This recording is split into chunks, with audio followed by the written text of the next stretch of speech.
Olá! Hoje a gente vai mergulhar fundo em uma das doenças neurodegenerativas mais fascinantes e importantes da medicina veterinária, a encefalopatia espongiforme bovina, a famosa EEB. O nosso papo aqui é focado no que realmente importa para a prática clínica e, claro, para a saúde pública.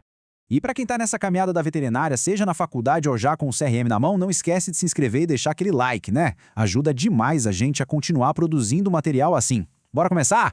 Bom, o nosso mapa para hoje é esse. Primeiro, a gente vai entender quem é o vilão da história, o prion. Depois, vamos diferenciar a EEB clássica da atípica. Na sequência, os sinais da doença, como fazer o diagnóstico e, para fechar, a ligação super importante entre saúde animal e saúde humana. Ok, vamos lá. Nosso primeiro ponto, o prion. Para a gente entender a doença, a gente precisa entender o que causa ela. Essa é a pergunta de $1 milhão, né? Porque, veja bem, não é um vírus, não é uma bactéria, não é um fungo. Então, que raios é um prion? Pensa assim, um prion é uma proteína que deu muito, mas muito errado. É basicamente uma versão do mal de uma proteína que todo mamífero tem, a PPC. Esta versão defeituosa, que a gente chama de PRPSC, tem um poder bem sinistro. Ela consegue forçar as proteínas normais a se dobrarem do jeito errado também. E aí, meu amigo, começa um efeito dominó terrível dentro do cérebro. Olha só, aqui no passo 1, tudo começa com a proteína normal, a PPC. Ela está lá, quietinha, na superfície das células, principalmente dos neurônios. Na sua forma original, ela é totalmente inofensiva, faz parte do nosso corpo. É aqui, no passo 2, que a mágica do mal acontece. Por algum gatilho, a estrutura dessa proteína se deforma completamente. Aquela forma bonitinha dela, toda enroladinha, vira uma estrutura achatada, que é a versão infecciosa, a PRPSC. A partir daqui, ela se torna um problema. E agora, o estrago. A PPSC começa a converter as proteínas normais que encontra pelo caminho. É uma reação em cadeia. Isso gera um acúmulo gigantesco de proteína defeituosa, que a célula não consegue limpar. Esse lixo tóxico acaba matando os neurônios, e é isso que cria aqueles buracos no cérebro que dão o nome espongiforme para a doença. Certo. Agora vamos para a segunda parte, porque não existe um tipo só de doença da vaca louca. Na verdade, a gente tem duas formas bem diferentes, e entender isso é fundamental.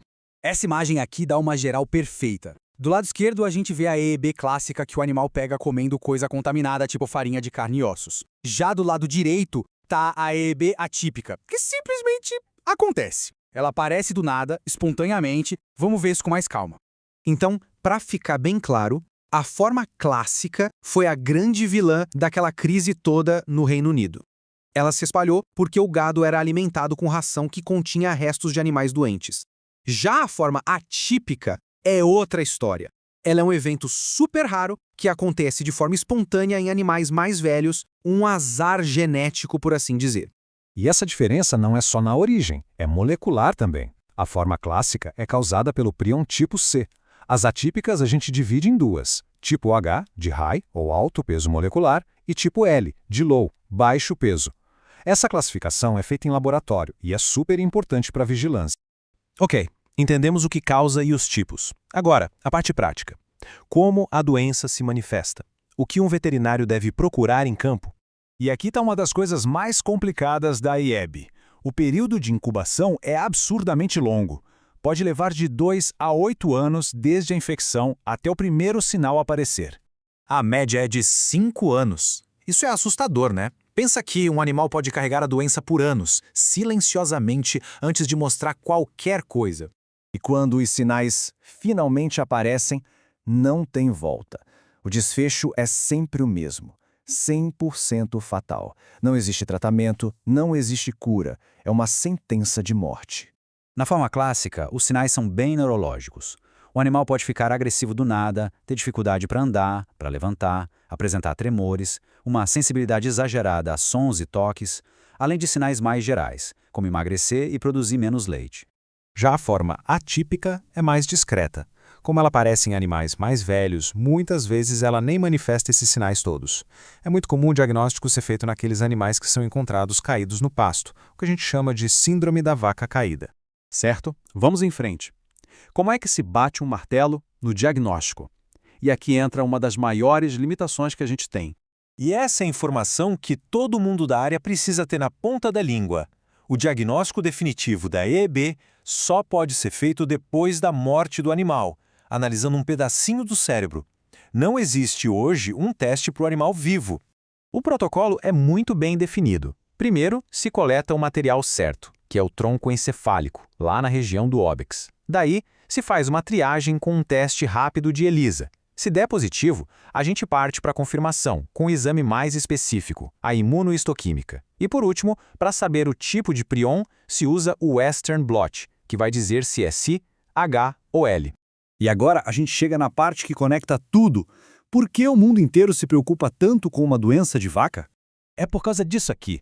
A forma clássica da EEB pode passar para humanos. Quem come produtos contaminados com esse prion pode desenvolver uma doença chamada variante da doença de Creutzfeldt-Jakob. E o mais trágico é que, diferente da forma clássica em humanos que afeta idosos, essa variante atinge principalmente gente jovem. E a gente termina com essa provocação. A EE é muito mais que uma doença animal. É uma questão de saúde única, de saúde pública global. A vigilância, a notificação de qualquer suspeita, o entendimento profundo do assunto, tudo isso é nossa responsabilidade como profissionais da saúde animal. É o nosso papel na proteção de toda a sociedade. A pergunta que fica é: como cada um vai contribuir?